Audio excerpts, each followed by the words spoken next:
पान पत्र चाष कर स्वावलंबी होइछंती एसएसटी ग्रुपर महिला मान।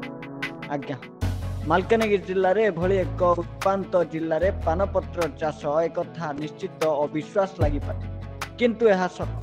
मालकानगिरी जिला एक चाष बहुल जिला होइथिबा बेले एठाकार चाषी बिलरे धान मुग बिरी और पनीपरिबा प्रायतः चाष करिथांती किंतु मालकानगिरी जिला कलिमेला ब्लॉक अंतर्गत तेलराई पंचायत MB77 ग्रामर जय राधे स्वयं सहायक गोष्ठीर महिला माने करिसेंती पानपत्र चाष एवं एई चाष रे बेस भल रोजगार भी करुछंती। स्वयं सहायक गोष्ठीर महिला माने मां मानकर कहबा हेला जिल्लार प्राय बंगाली गाँ रही एठारे बसवास करुथिबा लोक प्राय पान खान जहा फल रे घरे घरे प्राय पान बटुआ रखिथा।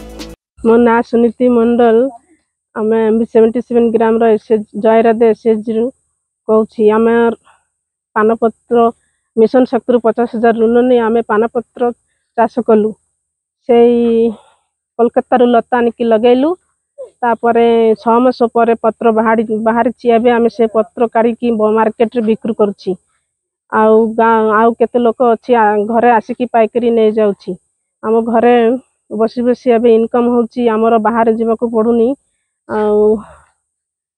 घर बसी बसी आम दिन को 300 टंका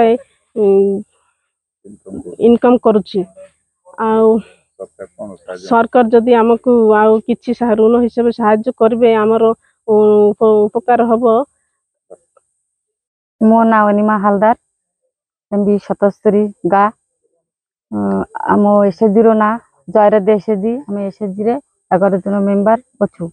आम ओएलएम तरफरु ओएलएम मिशन शक्ति तरफरु 50,000 टंका ऋण आनिकी आम पान चाष कलु कोलकाता लता आनिकी लगाइलु तापर आमर 6 मास पर जाइकी पत्र कारिबा आरंभ हैला।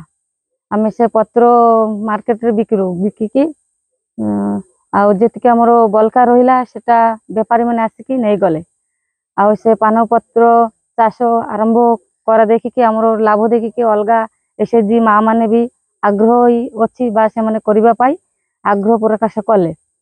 आम्भे एथिरु 5-6 मास भितरे 20-25,000 टंका लाभ पाइलु। आउ सरकार हमकु जेतिकी सहायता करथिले ताठू टिके जदि अधिका सहायता करिवे आम एबे 50/50 जमी रे लगाइलु आउ टिके बराई की लगाइबा पाई चाहूछु।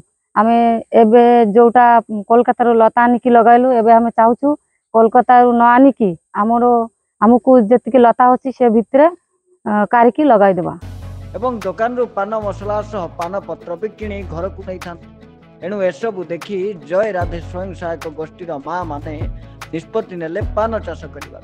यापरे ओएलएम ओडिया जीविका मिशन सहायता रे बैंक लोन करी 50,000 टंका उठाई आरंभ करथिले ही पान चाष।